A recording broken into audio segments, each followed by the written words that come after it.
कस्यचित् गंधर्व विशेषस्य This call is now being recorded. कस्यचित् विशेषस्य इयं संज्ञा उहु एकच अभ्युत्पन्नं प्रातिपदिकम् अस्ति अस्मात् प्रातिपदिकात् प्रथमैकवचने सुविभक्तौ सत्याम् उहु सु अस्याम् अवस्थायां ऋत्विसर्गः उहु औ विभक्तिर्यदा आयाति उहु औ अस्याम् अवस्थायाम् इकोयणचि इत्यनेन यण् प्राप्नोति तं प्रवाद्य प्रथमः पुरुषवर्णः इति सूत्रम् आयाति। अनेन सूत्रेण अत्र पुरुषवर्ण दीर्घः कर्तुं यतते।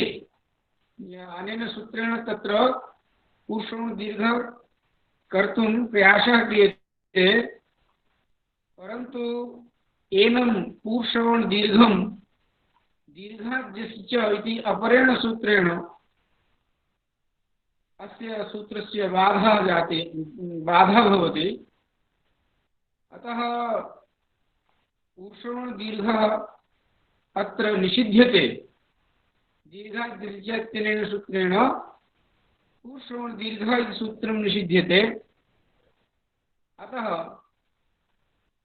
तस्य इकोयणचि सूत्रस्य अवसरः पुनः आयाति। अतः तेनैव सूत्रेण अत्र यणादेशः। नात्र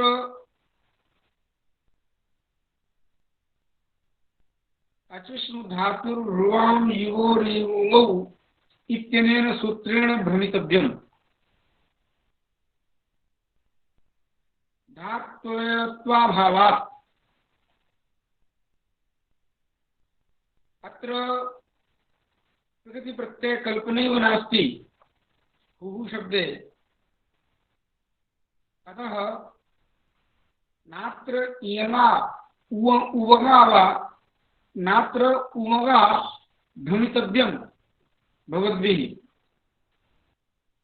कहने का मतलब यह है कि यहाँ उवं की प्राप्ति अचिष्णु धातु रुवाम युवो सूत्र के द्वारा नहीं करनी है, क्योंकि यहाँ धातु का अवयव उकार नहीं है। धातु अवयव क्यों नहीं है? क्योंकि यह अव्युत्पन्न प्रातिपदिक है। ऊ शब्द में किसी भी प्रकार की प्रकृति प्रत्यय कल्पना संभव नहीं है। ये अव्युत्पन्न प्रातिपदिक है, गंधर्व विशेष की संज्ञा है।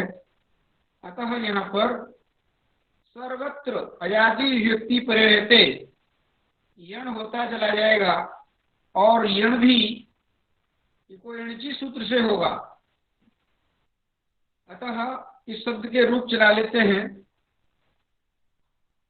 केवल जहां अम विभक्ति आएगी वहां यण नहीं होगा, और जहां सस विभक्ति आएगी वहां पर भी यण नहीं होगा। अम विभक्ति परे रहते अमिपूर्वा सूत्र के द्वारा इकोयणचि सूत्र को बांध लिया जाता है, और सस विभक्ति परे रहते प्रथम पुरुषवर्णा सूत्र के द्वारा इकोयणचि सूत्र को बांध लिया जाएगा। अतः केवल द्वितीया का एकवचन अम विभक्ति परे रहते अभिपूर्व से पूर्वरूप होगा, और द्वितीया का बहुवचन षष्ठ विभक्ति परे रहते प्रथम पुरुषवर्ण से पुरुषवर्ण दीर्घ होगा। वहां दीर्घाद्यस्य निषेध कर नहीं सकता, क्योंकि न तो जस परे मिलेगा और न ही इच परे मिलेगा। अतः अब इस सूत्र के इस शब्द के जो रूप चलेंगे वो मैं आपको सुना देता हूं। हु हु वो हु वह हु हुम हु वो हु हुम हु वा हु भ्याम हु भी हु हुए हु हुहुभ्याम हुहुभिः हुहुभ्यः हुवः हुहुभ्याम हुहुभ्यः हुवः हुवोः हुवाम हुवी हुवोः हुहुसु। हे हुहु विसर्ग विसर्ग होगा। हे हुवौ हे हुवः। इस तरह से ये दीर्घ उकारांत हुहु शब्द जो है आपने अच्छी तरह से समझ लिया। अब कहते हैं मूल में अतिचमु शब्दे तु नदी कार्यम विशेषः एषा एका पंक्तिः आयाति। इदानीम् अतिचमु इति दीर्घ उकारान्तः द्वितीयः शब्दः समायाति। चमु शब्दः स्त्रीलिङ्गः सेनावाची च वर्तते। चमून् अतिक्रान्तः कश्चित् पुरुषविशेषः अतिचमू। नात्र गोस्त्रियोरुपसर्जनस्य तिलेन ह्रस्वः यतोहि अयं यद्यपि उत्सर्जनीभूतः चमु शब्दः परन्तु स्त्री प्रत्यान्तः नास्ति। अतः उसको ह्रस्व गोष्ठीय उपसर्जनस्य सूत्र के द्वारा ह्रस्व नहीं होगा। अतः अतिचमू इति दीर्घ उकारान्तः कश्चित् पुरुष विशेषः चमून् अतिक्रांतः जो सेना का अतिक्रमण करने वाला है, ऐसा कोई पुरुष विशेष पुल्लिंग अतिचमु शब्द दीर्घ उकारांत बनेगा और इससे भी प्रथमा के वचन में रुत विसर्ग होकर के रूप बनता है। द्विवचन और बहुवचन में यण होगा और जब आप द्वितीया का द्विवचन द्वितीया का एक वचन लाएंगे तब यहाँ पर क्या होगा, तो यहाँ पर भी अणिपूर्व से पूर्व रूप होगा अतिचमूम और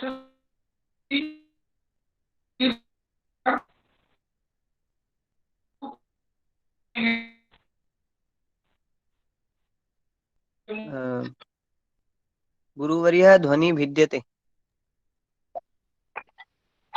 अस्तु ध्वनिर्चिह्नः भवति किम्?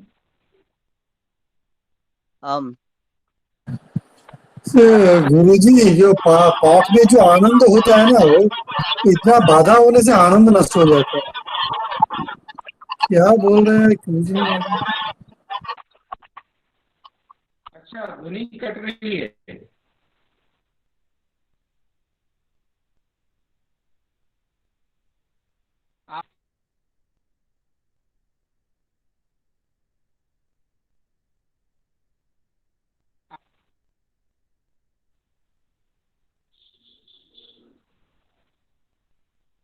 हेलो हाँ जी गुरुजी। आवाज आती है? गुरुजी जब आप बोलते हो आ रही है तो आ जाती है जी, फिर जब पढ़ाने लगते हो फिर कट जाती है जी। कुछ नेटवर्क की समस्या है जी गुरुजी। आएगी, अब चलते हैं जी। रिकॉर्डिंग आएगी तो उसको सुनेंगे आप। जब हाँ अब अतिचमु शब्द के ओर चलते हैं। अब ये तो नेटवर्क की समस्या है, क्यों ऐसा होता है समझ में नहीं आ रहा, पर अपने को पाठ पढ़ना है, रिकॉर्डिंग हो रही है इसलिए चलते हैं। अतिचमु शब्द के रूप चलाएंगे तो अतिचमु अतिचम्वौ अतिचम्वः अतिचमून अतिचम्वौ अतिचमून अतिचम्वा अधिचमुभ्याम अधिचमुभिः। चतुर्थी के एक वचन में यहाँ पर अधिचमु अग्रे ङे न की संज्ञा होती है, इसलिए यहाँ परिवर्तन होगा। आन नद्या सूत्र के द्वारा आठ का आगम होगा। आठ का आगम इसलिए होगा क्योंकि अधिचमु शब्द नदी संज्ञक है। नदी संज्ञा किससे होगी? प्रथम लिंग ग्रहणम च, यह वार्तिक है। इस वार्तिक से यहाँ पर नदी संज्ञा होती है।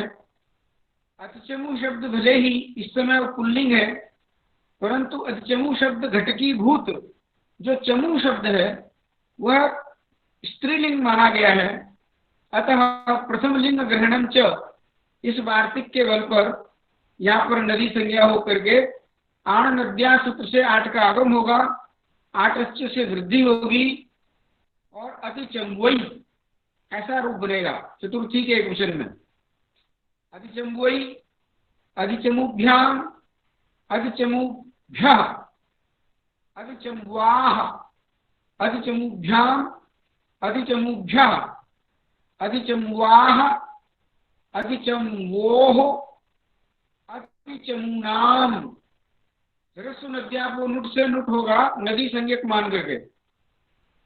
सप्तमी के एक वचन में ङेराम नद्याम निभ्या सूत्र से आम होकर के अधिचम्बुआम, अधिचम्बोः, अधिचमूषु, इस तरह से समुद्धि के एक वचन में अमार्थ नद्योर ह्रस्व से ह्रस्व होगा और हे अतिचमु, हे अतिचमु, हे अतिचमु, हे अतिचमुओ, हे अतिचमुआः।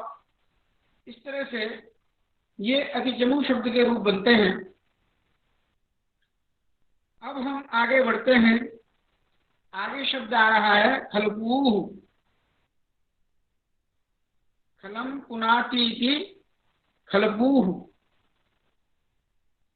यहाँ पर क्विप प्रत्यय होता है और क्विप का सर्वापहार लोप होकर के खलपू शब्द को हम कृदंत मान करके कृतज्ञ समासाश्च से प्राप्त संज्ञा करते हैं और उससे सुव्यक्ति लाते हैं, तो रुत विसर्ग होकर के खलपूः। और जब औ व्यक्ति लाते हैं, खलपू अग्रे औ बन जाता है, तो यहाँ पर पूरी प्रक्रिया पूर्वक आपको स्मरण करनी होगी। खलपू शब्द से औ व्यक्ति लाने पर एक ओणिची से प्राप्त हुआ, उसको बात करके प्रथम पुरुषवर्ण से पुरुषवर्ण दीर्घ प्राप्त हुआ, उसको दीर्घाद्यस्य सूत्र से निषेध हो गया। उसके बाद अचिष्णु धातुर्भ्रुवाम युवोर युवो सूत्र के द्वारा यहाँ पर उवंग प्राप्त होता है। क्यों उवंग प्राप्त होता है? क्योंकि यह धातु का अवयव उकार है। यहाँ पूर्ण पवने धातु से यह खलपू शब्द बनता है। खलम पुनाति इस विग्रह में क्विप प्रत्यय करके सर्वापार लोप करके खलपू बनाते हैं। तो ये धात्वयव होने के कारण अचिष्णु धातुर्भ्रुवाम युवो युवो सूत्र के द्वारा यहाँ उवंग आदेश प्राप्त होता है। होता है ओह सुपी। ओह सुपी सूत्र के दो पद हैं। ओह इति षष्ठे वचनांतम, सुपी इति सप्तम वचनांतम। और सारा पूरा अर्थ वही होगा जो एरणे काचो संयोग पूर्वस्य सूत्र का है। वहाँ उवर्ण अर्थ इवर्ण अर्थ निकलता था और यहाँ उवर्ण का अंतर आएगा बस, और कोई परिवर्तन नहीं होना है। अयादि सुख परे रहते धात्वयव संयोग पूर्व में न हो जिसके, ऐसा जो उवर्ण, क्योंकि यह अंगस्य सूत्र के अधिकार में आता है,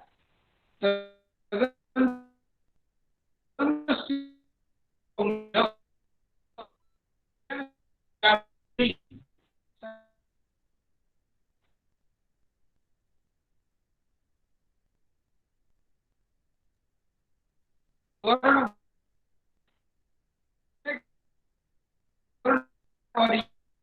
वो है, तो हम यहाँ पर रहते इस सूत्र से यण कर देते हैं।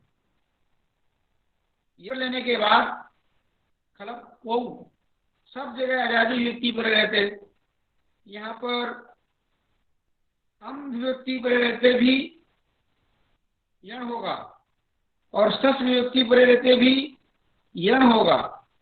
यहाँ पुरुषोण दीर्घ को यह सूत्र बांध लेगा।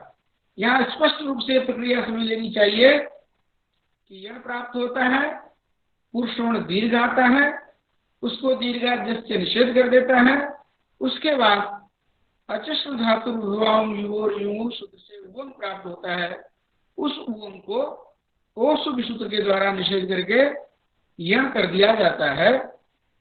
तो इस तरह से सब जगह यण होता चला जाएगा और इसके रूप चलेंगे वो मैं आपको बता देता हूं। यहाँ पर यण इसलिए भी होता है क्योंकि आपने एक परिभाषा पढ़ी होगी, गति कारकेतर पूर्व पदस्य यण निश्चिते।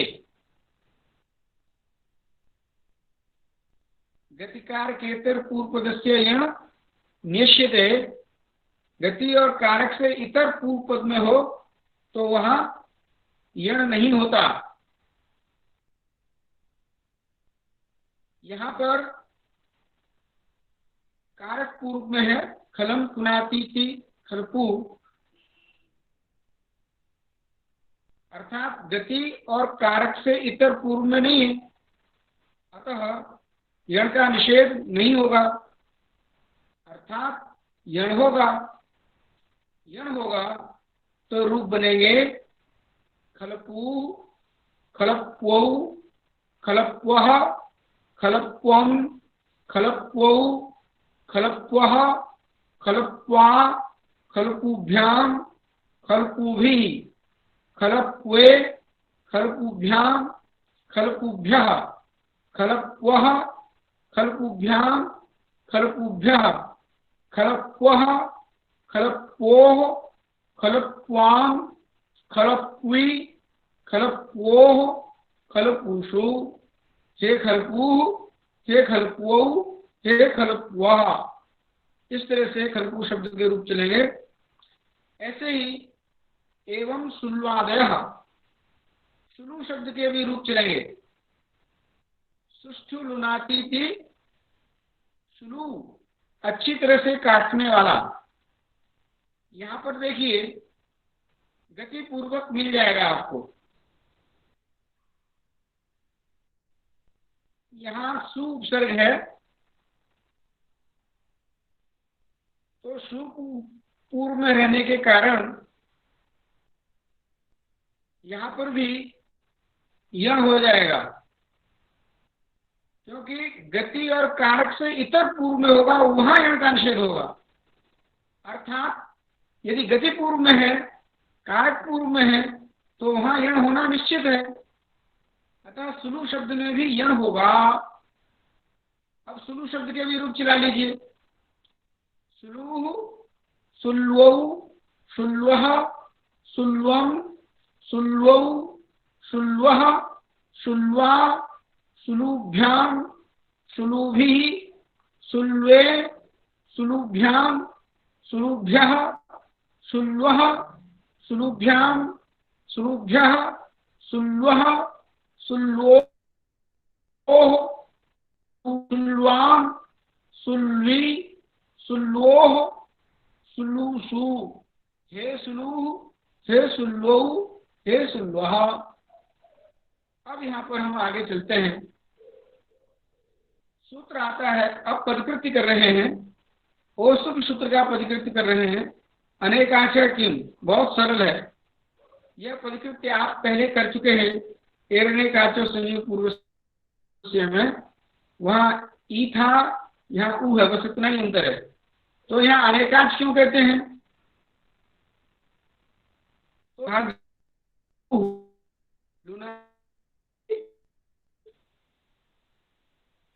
ये जो एकांश है, अतः यहाँ पर उवंग होगा।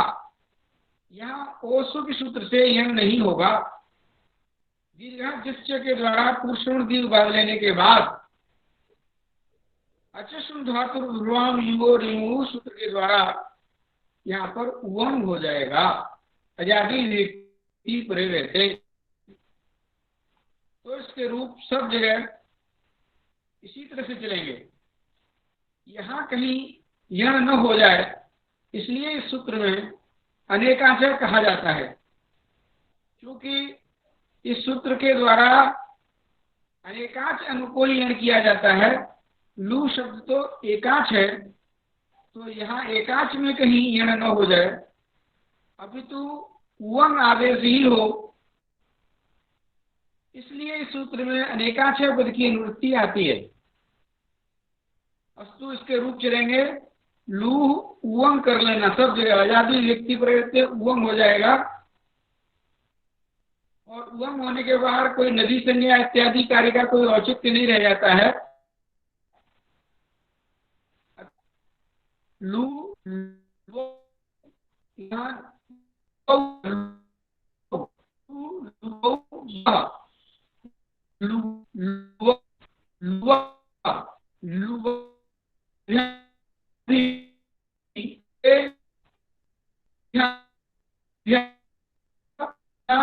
लुभ्य लुवः लुवो गुरुजी गुरुजी मान लीजिए ऐसा कल्पना करे जे संग लाती थी संग लू स्लू, मैंने मान लीजिए स्लू करेगा तब क्या होगा?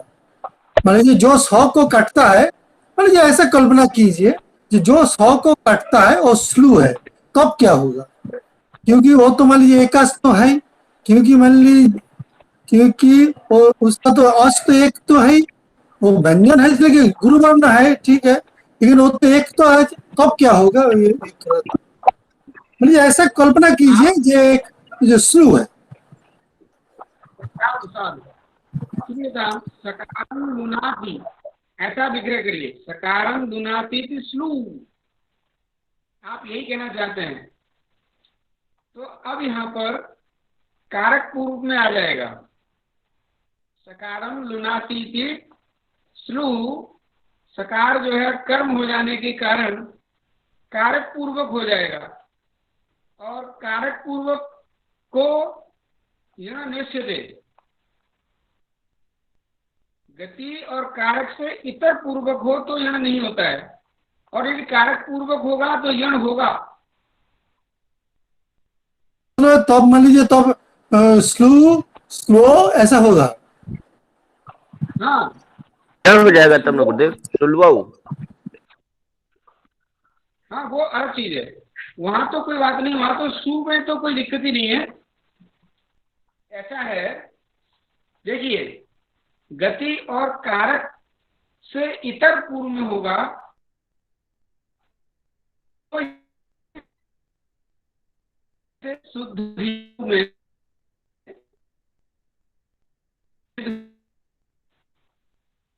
वहां यण नहीं हुआ, और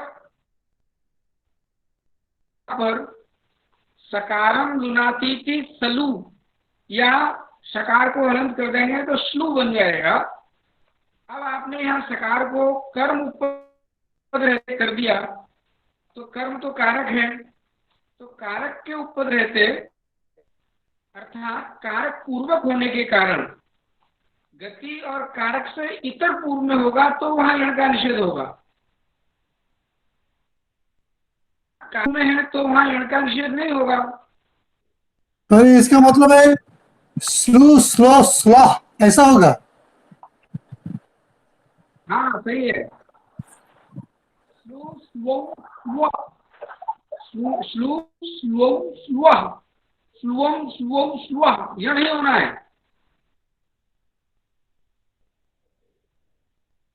आगे देखिए, यहां आप ऐसा कह सकते हो कि धात्वयव संयोग पूर्वो न भवति यह उवर्ण, तो स जो है धातु का अवयव नहीं है, इसलिए यण का निषेध नहीं होगा। यण होना ही है। आगे उदाहरण आ रहा है, धात्वयवः इति किम। आगे का पदकृत्य है, उससे और स्पष्ट हो जाएगा। धात्वयवः इति किम, तो उसका उदाहरण दे रहे हैं उल्लू। उल्लू उल्लू से उल्लू बना रहे हैं। अब उल्लू आप भी बना लीजिए। उल्लू कैसे बनता है? उत्कृष्टम लुनाति, उत्कृष्टम लुनाति इति उल्लू। यहाँ उद उपसर्ग पूर्वक लुई छेदने धातु से प्रत्यय सर्वापहार लोप होता है। अब आप यहाँ देखिए, उल्लू में संयोग पूर्व में तो है, पर वह संयोग धात्वयव नहीं है, वहां तो उपसर्ग है। अतः धात्वयव कहा। धात्वयव धातु इति शब्दस्य अत्र यण भविष्यति। अतः उल्लू उल्वौ उल्वः उल्लू उल्लूम उल्वम, हमने भी यण होगा, क्योंकि अभिपूर्व को सूत्र ये बात लेगा। उल्वम उल्वौ उल्वः, पुरुषों दिल को भी बदल लेगा सस्परे देते, और सब जगह यण होता चला जाएगा। ठीक है, इसलिए धात्वयव कहा। तो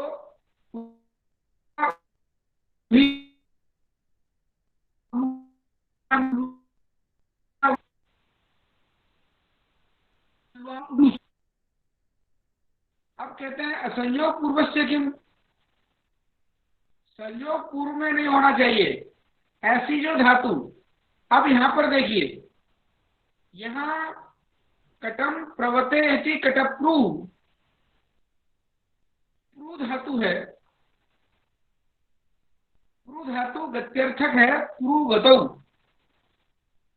तो यहां सब कुछ है। काय है, यण हो सकता, अनेकांश भी है, काम में भी है, परंतु धात्वयव संयोग है। धात्वयव संयोग पूर्व न भवति, ऐसा होना चाहिए।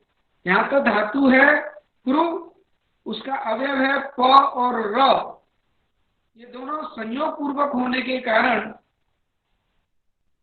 केवल संयोग पूर्वक होने के कारण यहाँ यण नहीं होगा।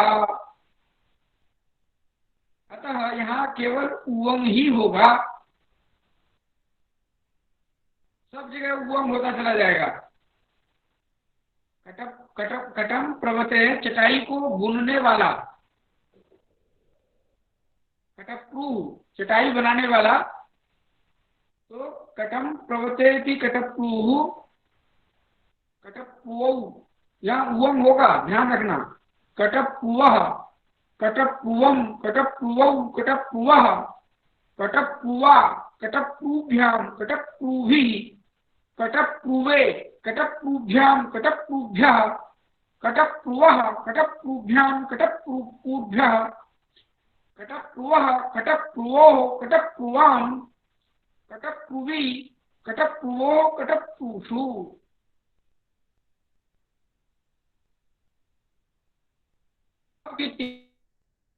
चूंकि गति इत्यादि भी जोड़ रखा है, अर्थात भले ही संयोग पूर्वो न भवति वर्णः तदन्तो यो धातु तदन्तस्य अनेकाचो अंगस्य यादयादौ प्रत्यय परे, परंतु यदि गति पूर्वक है और कारक पूर्वक है तो वहां पर यण नहीं होगा। गति और कारक से इतर पूर्व में होगा तभी यण का निषेध होगा। इसलिए लिख रहे हैं मूल में, प्रतिकृति करते हैं गति इत्यादि किम। अब देखिए, परम लुवौ, परम लू शब्द आ रहा है। अब यहाँ पर शुद्ध दियों में जैसे यम होता है, वैसे ही परम लुवौ में शुद्धाधि इति शुद्धधि, अब ये कारक नहीं है, इसलिए कारकेतर कारक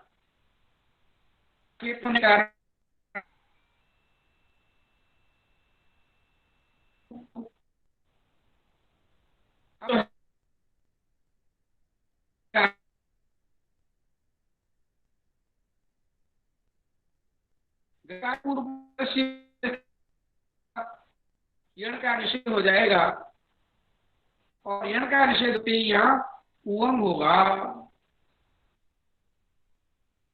गतिकार पूर्व निषेध वार्तिक का अर्थ आप जानते हैं कि गति और कारक से इतर पूर्वक है तो वहां यण नहीं होगा।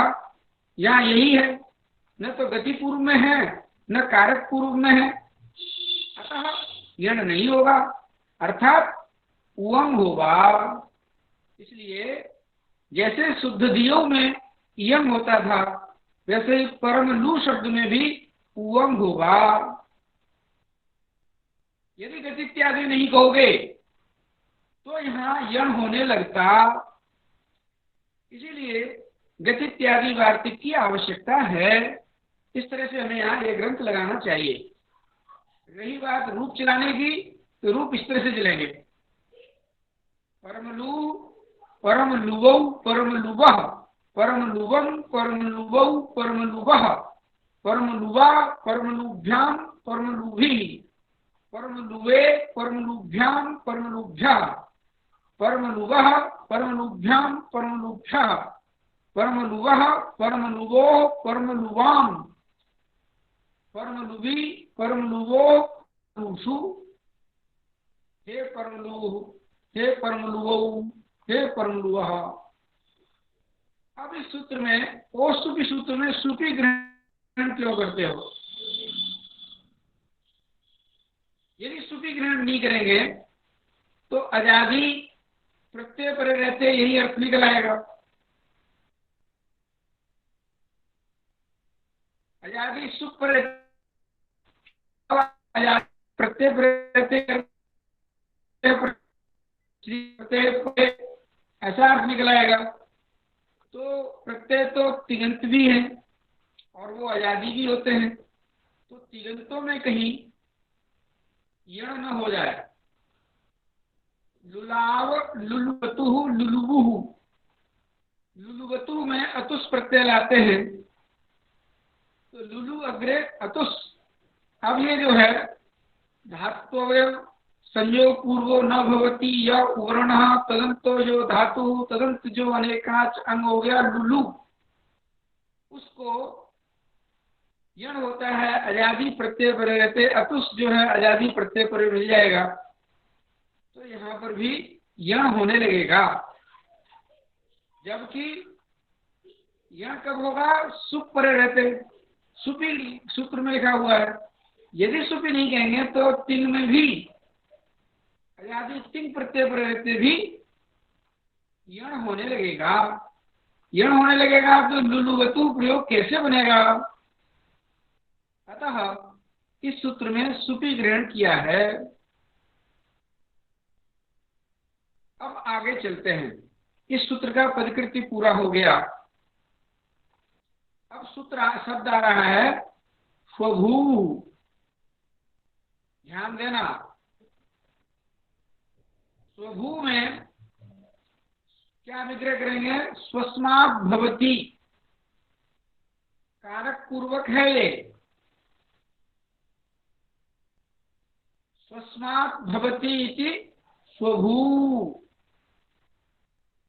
अब यहाँ पर स्वभू शब्द से प्रथमा के क्वेश्चन में तो रुत विसर्ग होकर के स्वभू बन जाएगा, परंतु अविभक्ति लाएंगे तो यहाँ पर गतिकार के पर पूर्व पदस्य निश्चिते और न भू सुधियो एक सूत्र है। भू और सुधी शब्द को यण नहीं होता, इसलिए निषेध हो जाएगा।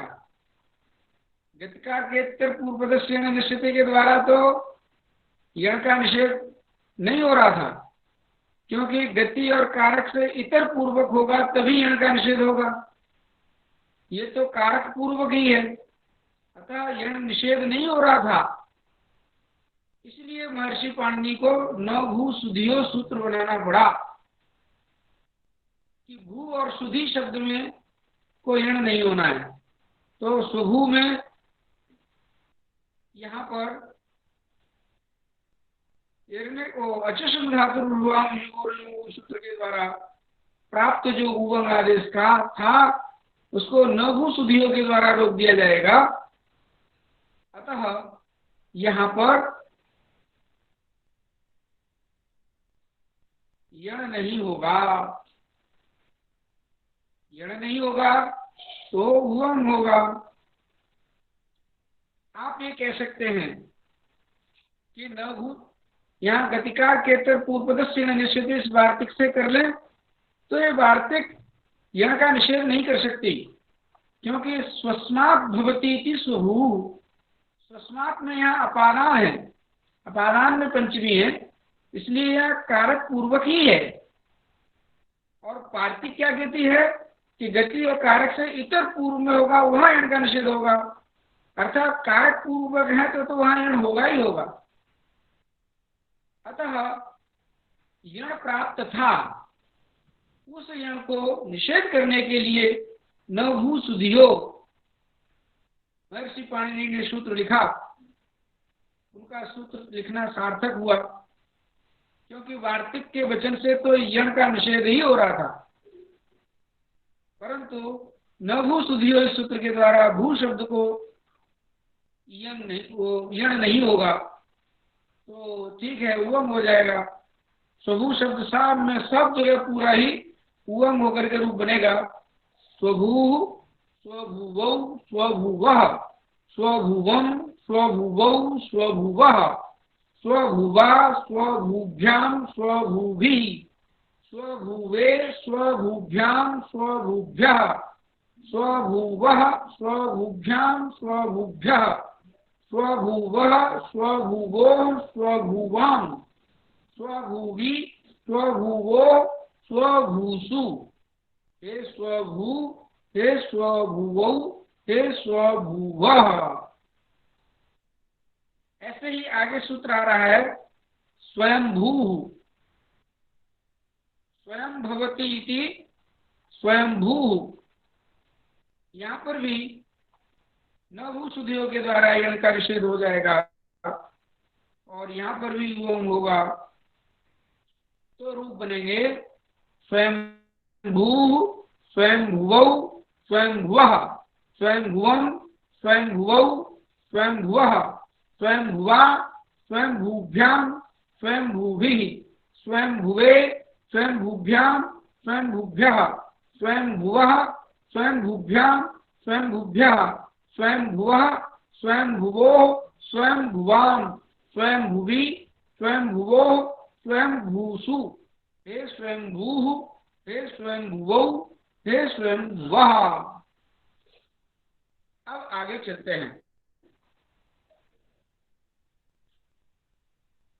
अब एक शब्द आ रहा है वर्षाभू। इस वर्षाभू में भी वर्षायाम भवति इति वर्षाभू, यहाँ अधिकरण कारक पूर्वक है, अतः गतिकार के पूर्व पदस्य निश्चित वार्तिक के द्वारा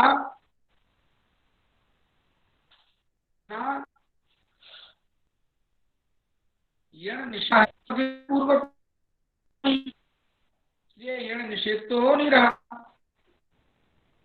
नहीं है, नभूसुधियों के द्वारा कर देंगे यण का।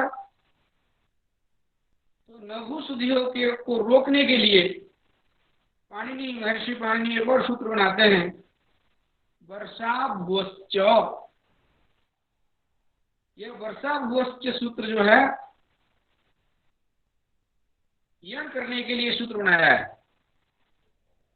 अस्य वर्णस्य यस्यादति सुपि, वर्षाभू शब्द में तो यण होगा, अर्थात लघु सुधियों के द्वारा जो यहाँ का विधान हो रहा था,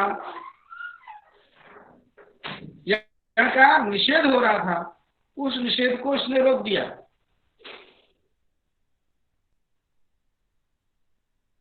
और यण होगा तो रूप साफ साफ स्पष्ट हो जाएंगे। वर्षा भू, वर्षा वो, वर्षा वह, वर्षा वम, वर्षा वो, वर्षा वह, सब में यह होता जा जाएगा। वर्षा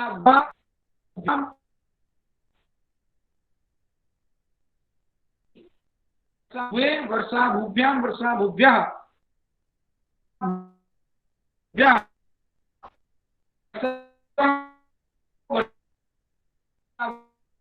वो वर्षा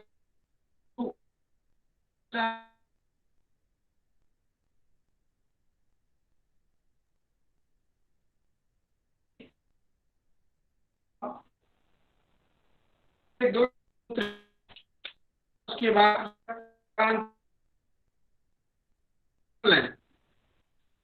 आगे उनादि सूत्र। गुरु जी, अरे काट काट के ऐसा आता है क्या उसका अर्थ में मान लीजिए, मान लीजिए सूर्योदय में रवि और सूर्यास्त में उदेती, ऐसा हो जाता है। अब तो दिनादो में बोल रहे हैं रवि और सूर्यास्त में बोलते हैं उदेती, ऐसा हो जाता है।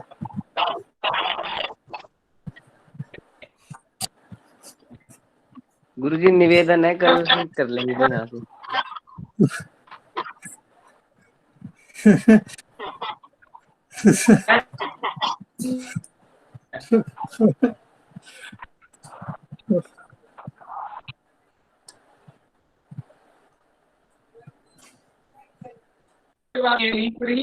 रोकते हैं।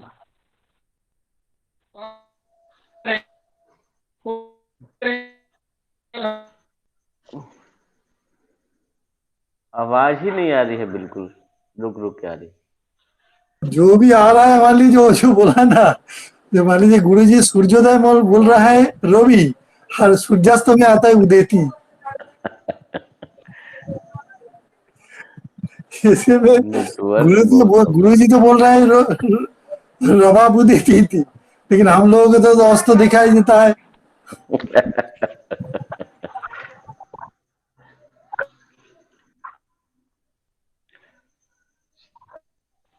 हम एक अच्छा ये पूर्ण करते हैं।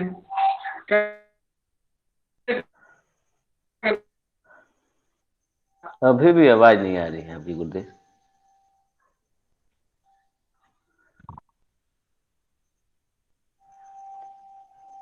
जो नेट वाला जो है ना, उसका व्याकरण आता नहीं है, वो व्याकरण के अगेंस्ट में है।